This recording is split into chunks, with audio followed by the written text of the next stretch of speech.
கர்த்தருடைய பரிசுத்த நாமம் மகிமைப்படுவதாக. அதிகாலையில் தேவனோடு என்கின்ற ஜெப வேளையில் தொடர்ந்து நாம் வேதத்தை தியானித்துக் கொண்டு வருகிறோம். யோசுவாவின் புத்தகத்தை நாம் தியானித்துக் கொண்டு வருகிறோம். அதன் தொடர்ச்சியாக 23ஆம் அதிகாரம் 8வது வசனத்தை நாம் வாசிக்கலாம்.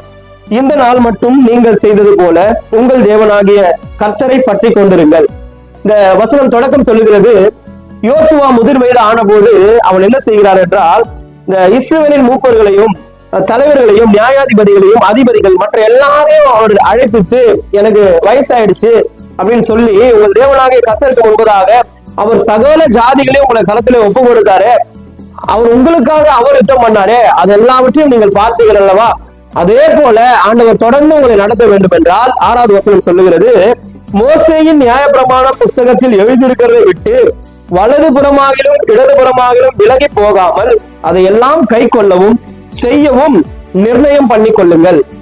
இதுவரை நடத்தின தெய்வம் உங்களை தொடர்ந்து நடத்த வேண்டும் என்றால் நீங்கள் அந்த வார்த்தையை, அவருடைய வார்த்தையை விட்டு வலது புறத்திலாகலும் இடது புறத்திலாகலும் நிலவக்கூடாது, விலகி போகாமல் அவர் என்ன உங்களுக்கு சொல்லுகிறாரோ அதை நீங்க என்ன பண்ணணும், தொடர்ந்து செய்ய நீங்கள் ஜாக்கிரதையா இருங்கள் என்று அந்த ஜனங்களுக்கும் மூப்பர்களுக்கும் அதிபர்களுக்கும் தலைவர்களுக்கும் யோசுவா என்ன பண்றாருன்னா போதிக்கிறார். அல்லேலூயா. அதனால 8ஆம் வசனம் சொல்கிறாரு, இதுவரை நீங்கள் என்ன பண்ணீங்களோ, அந்த எகிப்திலிருந்து நீங்கள் இந்த கானான் தேசத்துல வந்து எல்லா தேசங்களையும் பட்டணங்களையும் பங்கிடுற வரைக்கும் அவருடைய வார்த்தைக்கு எப்படிலாம் நீங்க கீழ்ப்படுத்தீங்களோ அப்படியே நீங்க என்ன பண்ணுங்க, செய்து அவரை பற்றி கொண்டிருங்கள். அல்லேலூயா. நடத்துறது யோசுவாவா இருந்தாலும் நடத்த வச்சது கர்த்தர். அதனால யோசுவா சொல்றா, என்ன அல்ல, நீங்க என்ன பண்ணுங்க, அவரை பற்றி கொண்டிருங்கள். அவர் என்ன பண்ணுங்க, நீங்க பிடித்துக் கொள்ளுங்கள், அவர் தான் உங்களுக்காக யுத்தம் பண்ண. அதெல்லாம் நிறைய இடத்துல சொல்றாரு, உங்கள் தேவனாகிய கர்த்தர், உங்கள் தேவனாகிய கர்த்தர். இங்க மோசே மரித்த பின்பு ஆண்டவரே யோசுவாவுக்கு ஒரு தைரியமான வார்த்தை சொல்லுகிறார், யோசுவா நீ பலம் கொண்டு திடமானதா இருந்து. இப்போ யோசுவாவுக்கு அடுத்தது யாருன்னும் போது யோசுவா சொல்ற ஒரு வார்த்தை என்ன தெரியுமா, யார கர்த்தர் எழுப்ப போறாருன்னு எனக்கு தெரியல, அதனால நீங்க என்ன பண்ணுங்க, உங்கள் தேவனாகிய கர்த்தரை பற்றி கொண்டிருங்கள். உங்கள் தேவனாகிய கர்த்தர் உங்களுக்காக யுத்தம் பண்ணினார், உங்கள் தேவனாகிய கர்த்தருடைய வார்த்தையை விட்டு நீங்க என்ன பண்ணுங்க, விலகாமல் இருங்கள். அப்ப நீங்கள் செய்யும் போது அவர் இன்னும் உங்களை என்ன பண்ணுவார், வழி நடத்துவார், எல்லா தேசங்களையும் உங்களை கரத்தில் அவர் ஒப்பு கொடுப்பார் என்று யோசுவா தன்னுடைய ஜனங்களுக்கு ஆலோசனை சொல்லி போதிக்கிறார். அல்லேலூயா.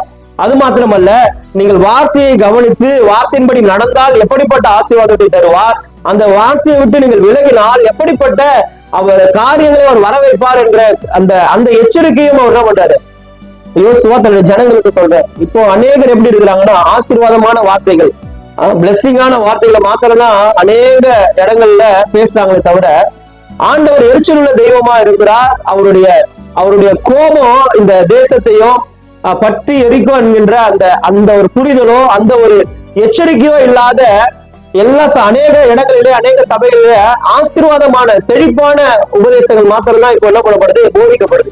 ஆனா நீங்க யோசுவா இங்க பாத்தீங்கன்னா, ஆண்டவர் நடத்தின அந்த விதத்தையும் அந்த ஆசீர்வாதத்தையும் அவர் சொல்லுவது மாத்திரமல்ல, இந்த வார்த்தைகளை நீங்கள் மீறினால், அவருடைய கற்பனைகளை நீங்கள் மீறினால், அவருடைய கட்டளைகளை நீங்கள் மீறினால் அவர் எப்படிப்பட்ட கோபத்தை உங்கள் மேல வர வைப்பார், என்னென்ன காரியங்கள் எல்லாம் உங்க மேல வரும் என்கின்ற எச்சரிக்கையின் உபதேசத்தை யோசுவா என்ன பண்றாருன்னா போதிக்கிறார். அல்லேலூயா. நீங்கள் யோசுவா 1ஆம் அதிகாரத்திலிருந்து வாசிச்சுட்டே வந்தீங்கன்னா வெறும் ஆசீர்வாதத்தை மாத்திரம் யோசுவா என்ன பண்ண மாட்டாரு, பேச மாட்டாரு. எந்தெந்த இடத்துல ஜனங்களை எச்சரிப்பின் சத்தத்தை சொல்லி நடத்தணுமோ அந்தந்த இடத்துல எல்லாம் என்ன பண்ணுவாரு, ஆண்டவர் கோபப்படுறாரு, ஆண்டவர் இதை செய்யக்கூடாது, ஆண்டவருக்கு பார்வைக்கு முன்னாடி இது அருவருப்பானது, இது சாபத்தீடானது என்று ஒவ்வொரு காரியங்களையும் அவர் என்ன பண்றாருன்னா எச்சரித்து கொண்டே வருகிறார். அப்போ ஆண்டவர் ஆசீர்வதிக்கிறது மாத்திரம் தான், ஆண்டவர்கிட்ட ஆசீர்வாதத்தை மாத்திரம் தான் நம்ம பெற்றுக்கொள்ளணும் அப்படின்னா, நாம் கீழ்ப்படிந்தால் கர்த்தர் நம்மை ஆசீர்வதிப்பார். நாம் கீழ்ப்படியாத போகும் பட்சத்தில் அவர் நம்ம அப்படியெல்லாம் விட மாட்டாரு. நாம் கீழ்ப்படியாததற்கு நமக்கு என்ன வேண்டுமோ, என்ன தர வேண்டுமோ அதை நிச்சயமாய் அவர் தருவார். அதான் இந்த வசனத்திலே கடைசி வசனம் சொல்கிற அதிகாரத்திலே, உங்களுக்கு கொடுத்த இந்த நல்ல தேசத்திலிருந்து உங்களை நிர்மூலமாக்கும் மட்டும் கர்த்தர் உங்கள் மேல் சகல தீமையான காரியங்களையும் வர பண்ணுவார். முன்னாடி வசனம் சொல்லுகிறது, அவருடைய உடன்படிக்கையை நீங்கள் மீறி அந்நிய தேவர்களை சேவித்து அவர்களை பணிந்து கொள்ளும் காலத்தில். அல்லேலூயா. அல்லேலூயா. ஒரு கொஞ்சம் ஜனங்களை மீறி வச்சிருக்கிறார் ஆண்டவர். அவர்களோடு கூட நீங்கள் உறவாடினால், அவர்களோடு நீங்கள் சம்பந்தம் கலந்தீங்கன்னா, அவர்கள் பேரில் நீங்கள் ஆணையிட்டீர்கள் என்றால், இல்ல அவர்களுடைய நாமத்தை உச்சரிப்பீர்கள் என்றால், ஆண்டவர் சொல்றாங்க, இதுவரைக்கும் நடத்துனது நானு, இதுவரைக்கும் உங்களை கொண்டு வந்தது நானு, ஆனா என்ன மறந்து நீங்க மற்ற காரியங்களை நீங்க செய்கிறதுனால அதற்கான அந்த கோபத்தின் பலனை நிச்சயமாய் நம்ம என்ன பண்ணுவோம், அடைந்து தீருவோம். இன்னைக்கு நம்ம அநேகர் நினைக்கிறது என்னன்னா, ஆண்டவர் ஆசீர்வதிப்பார், ஆண்டவர் நன்மையை மாத்திரம் செய்வார். ஆமா, ஆண்டவர் நன்மை செய்கிறவராய் சுற்றி திரிகிறார். நாம் கிருபையின் காலத்தில் இருக்கிறோம். கர்த்தர் நமக்கு கிருபையா இருக்கிறதுனால நம்ம அவர் ஆசீர்வதித்து கொண்டு வருகிறார். நம்முடைய பாவங்களையோ நம்முடைய அக்கிரமங்களையோ மீறுதலையோ நமக்கு அவர் தயவாய் மன்னித்து கொண்டு வருகிறார். ஆனால் ஒரு காலம் வரும், இந்த நியாய தீர்ப்பின் காலத்திலே ஆண்டவர் எக்ஸ்கியூஸ் எல்லாம் கொடுக்க மாட்டாங்க, ஆண்டவர் மன்னிக்கவும் மாட்டாங்க. நாம் பண்ணதற்கு என்ன பலனோ அது அவரோடு கூட ஒரு வெளிப்படுத்தல வாசிச்சோம். அவனவனுக்கு தக்க பலன் என்னோடு கூட வருகிறது. அந்த பலனுக்கு ஏற்ற காரியங்களை கர்த்தர் நமக்கு செய்வார். அல்லேலூயா. அதனால இருக்கிற வரைக்கும் ஆசீர்வாதமா இருந்துட்டு அதுக்கப்புறம் நம்ம கடைசி காலத்துல என்ன நமக்கு தெரிய போறது இல்லையே, அப்படி அல்ல. அல்லேலூயா. நாம் இருக்கிற வரைக்கும் நம்ம என்ன பண்ணோம், இதுவரை நாம் கர்த்தரை எப்படி பற்றி கொண்டிருந்தோமோ அதே போல தேவனை நாம் பற்றி கொண்டிருக்க வேண்டும். அல்லேலூயா. அதான் சங்கீதக்காரன் சொல்ற இந்த வார்த்தையை பாருங்க. சங்கீதம் 4ஆம் அதிகாரம் 5வது வசனம். நீதியின் பலிகளை செலுத்தி கர்த்தர் மேல் நம்பிக்கையா இருங்கள். அல்லேலூயா. கர்த்தர் மேல நம்பிக்கையா இரு, கர்த்தரை பற்றி கொண்டிரு. தாவீதை குறிச்சு நம்ம பார்த்தலாம், எல்லா சூழ்நிலையிலும் அவன் நம்பினது யாரு தெரியுமா, கர்த்தரை மாத்திரம். எல்லா சூழ்நிலையிலும் அவன் பற்றி கொண்டிருந்தது யாரு தெரியுமா, கர்த்தரை மாத்திரம். அல்லேலூயா. நீங்கள் முன்னாடி அதிகாரம் 3ஆம் அதிகாரம் 4வது வசனத்தை ஒரு வாசிப்போம். சத்தமிட்டு கூப்பிட்டேன், அவர் பரிசுத்த பர்வதத்திலிருந்து எனக்கு செவி கொடுத்தார். அந்த நம்பிக்கை, அந்த விசுவாசம் எனக்கு எப்பவுமே இருக்கணும்.